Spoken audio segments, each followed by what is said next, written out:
പ്രിയപ്പെട്ട പ്രേക്ഷകരെ, നമ്മൾ ഈ വിദേശ രാജ്യങ്ങളുടെ നേട്ടം, പ്രത്യേകിച്ച് ബഹിരാകാശ രംഗത്തെ നേട്ടമൊക്കെ എടുത്തു പറയുമ്പോൾ നമ്മുടെ രാജ്യവും ഇതുമായി ബന്ധപ്പെട്ട് ഏറ്റവും പ്രധാനപ്പെട്ട നിർണായകമായ നീക്കങ്ങൾ ഒക്കെ നടത്തുന്നു എന്നതുകൂടി ഒന്ന് ചേർത്ത് വെക്കേണ്ടതാണ്. പ്രത്യേകിച്ച് ഇന്ത്യയുടെ ഭാഗത്ത് നിന്ന് ISRO, നമ്മുടെ ബഹിരാകാശ പരിവേഷണ രംഗത്തെ ഏറ്റവും പ്രധാനപ്പെട്ട പ്രസ്ഥാനം എന്നത് ISRO ആണ് എന്ന് നമുക്കറിയാം.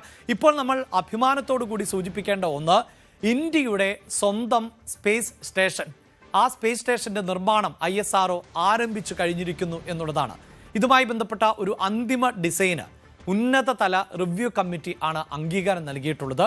ഇതോടെ ഈ നിർമ്മാണത്തിൻ്റെ മറ്റ് ഘട്ടത്തിലേക്ക് ISRO കടക്കാൻ പോകുന്നു എന്ന സ്ഥിരീകരണം ഉണ്ടാവുകയാണ്.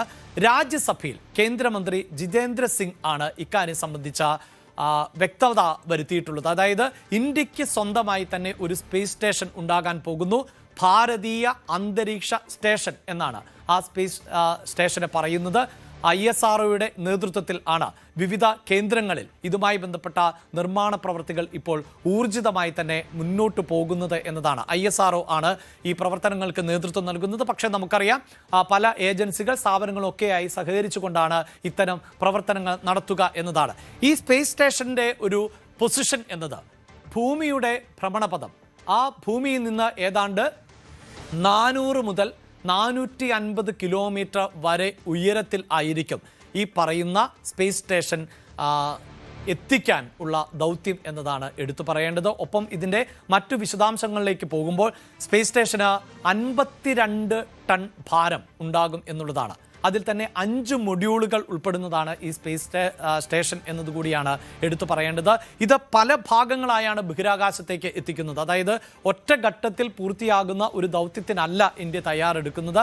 പല ഭാഗങ്ങളായി ബഹിരാകാശത്തേക്ക് വിക്ഷേപണം നടത്തി അവിടെ നമ്മളൊരു വീട് നിർമ്മിക്കുന്നത് പോലെ പല ഭാഗങ്ങൾ കൂട്ടിയോജിപ്പിച്ചുകൊണ്ട് ഒരു സ്പേസ് സ്റ്റേഷൻ യാഥാർത്ഥ്യമാക്കുക എന്ന ലക്ഷ്യത്തിലേക്കാണ് നമ്മുടെ ശാസ്ത്രലോകം എത്തിയിട്ടുള്ളത്. 2019 ആയിരുന്നു സ്വന്തമായ ഒരു സ്പേസ് സ്റ്റേഷൻ എന്ന ആശയത്തിന് നമ്മുടെ രാജ്യം രൂപം നൽകിയത്. കഴിഞ്ഞ വർഷം ആണ് ബഹിരാകാശ ദിനാചരണ ചടങ്ങിൽ ഡൽഹിയിൽ ഇതിൻ്റെ മാതൃക ആദ്യമായി തന്നെ പ്രദർശിപ്പിച്ചത്. പിന്നീട് റിവ്യൂ കമ്മിറ്റിയുടെ നിർദ്ദേശങ്ങൾ കൂടി പരിഗണിച്ചുകൊണ്ട് അന്തിമ ഡിസൈന് അംഗീകാരം നൽകിയിരിക്കുന്നു. സാമ്പത്തിക ചെലവുകൾ ഉൾപ്പെടെ 2024 ആണ് കേന്ദ്ര സർക്കാർ ഈ പദ്ധതിക്ക് അന്തിമമായ അംഗീകാരം നൽകുകയും ചെയ്തത്. 2035 പദ്ധതി പൂർത്തിയാക്കുക എന്നതാണ് ഇപ്പോൾ ലക്ഷ്യം വയ്ക്കുന്നത്. അതോടെ സ്പേസ് സ്റ്റേഷൻ സ്വന്തമായുള്ള രാജ്യങ്ങളുടെ പട്ടിക, ആ പട്ടികയിൽ ഇന്ത്യ കൂടി ഇടം പിടിക്കും എന്നതാണ് എടുത്തു പറയേണ്ടത്. സൂചിപ്പിച്ചു കഴിഞ്ഞു, 5 ബഹിരാകാശ ഏജൻസികളുടെ സംയുക്ത സംരംഭമായിട്ടുള്ള ഇന്റർനാഷണൽ സ്പേസ് സ്റ്റേഷനും അതോടൊപ്പം തന്നെ ചൈനയുടെ ചിയാൻഗോങ് സ്പേസ് സ്റ്റേഷനുമാണ് നിലവിൽ ഉള്ളത്. ഇങ്ങനെ ഒരു പദ്ധതി പൂർത്തീകരിക്കുമ്പോൾ വലിയ ചെലവ്, ഇന്ത്യയെ സംബന്ധിച്ചിടത്തോളം ഇന്ത്യയുടെ ബഹിരാകാശ ദൗത്യങ്ങൾ ശ്രദ്ധേയമാകുന്നത് പലപ്പോഴും ഏറ്റവും കുറഞ്ഞ ചെലവിൽ ഇന്ത്യക്ക് ബഹിരാകാശ ദൗത്യങ്ങൾ പൂർത്തീകരിക്കാൻ സാധിക്കുന്നു എന്നുള്ളതാണ്. നിരവധി വിക്ഷേപണങ്ങൾക്ക് ഇന്ത്യയെ മറ്റു രാജ്യങ്ങളടക്കം ആശ്രയിക്കുന്നത് ചെലവ് കുറഞ്ഞ രീതിയിൽ ഇന്ത്യക്ക് വിക്ഷേപണങ്ങൾ നടത്താൻ സാധിക്കുന്നു എന്നുള്ളതാണ്. ഇവിടെ ഏതാണ്ട് 20,000 കോടിയിൽ അധികം തുക ആണ് ചെലവ് പ്രതീക്ഷിക്കുന്നത്. 20,193 കോടി രൂപ ആണ് ചെലവായി പ്രതീക്ഷിക്കുന്നത് എന്നതുകൂടിയാണ് എടുത്തു പറയേണ്ടത്. അങ്ങനെ നിർമ്മാണം 2035 പൂർത്തീകരിക്കുക എന്നതാണ് ഇന്ത്യ ലക്ഷ്യമിടുന്നത്. അതിൽ തന്നെ ആദ്യത്തെ മൊഡ്യൂൾ എന്നത് ഞാൻ സൂചിപ്പിച്ചു, 5 മൊഡ്യൂളുകൾ ആണ് ഉള്ളത്. 2028 ആയിരിക്കും ആദ്യത്തെ മൊഡ്യൂൾ വിക്ഷേപിക്കുക എന്നതാണ് അറിയാൻ സാധിക്കുന്നത്. അതിൻ്റെ ഭാരം എന്നത് 10 ടൺ എന്നതാണ് ഇപ്പോൾ അറിയുന്നത്. ഈ ആദ്യത്തെ മൊഡ്യൂൾ വിക്ഷേപിക്കുന്നതിന് മാത്രം 1763 കോടി രൂപയാണ് കണക്കാക്കപ്പെടുന്നത്.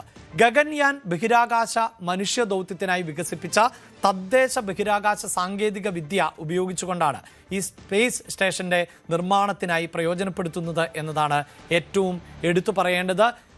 ഏറ്റവും വിശ്വസനീയമായ റോക്കറ്റുകൾ ഉൾപ്പെടെ ഈ സംവിധാനത്തിൻ്റെ ഭാഗമായി നമ്മൾ പ്രയോജനപ്പെടുത്തും എന്നുകൂടിയാണ് അറിയേണ്ടത്. തീർച്ചയായും ഇവിടെ മറ്റ് രാജ്യങ്ങളുടെ പട്ടികയിലേക്ക്, പ്രത്യേകിച്ച് ബഹിരാകാശ ഗവേഷണ രംഗത്ത് മുന്നിൽ നിൽക്കുന്ന രാജ്യങ്ങളുടെ പട്ടികയിലേക്ക് നമ്മൾ കൂടി എത്തുന്നു എന്നത് രാജ്യത്തെ സംബന്ധിച്ചിടത്തോളം അങ്ങേയറ്റം അഭിമാനകരമാകുന്ന ഒന്നാണ്. കൂടുതൽ വാർത്തകൾക്ക് news 18 Keralam YouTube channel subscribe ചെയ്യുക.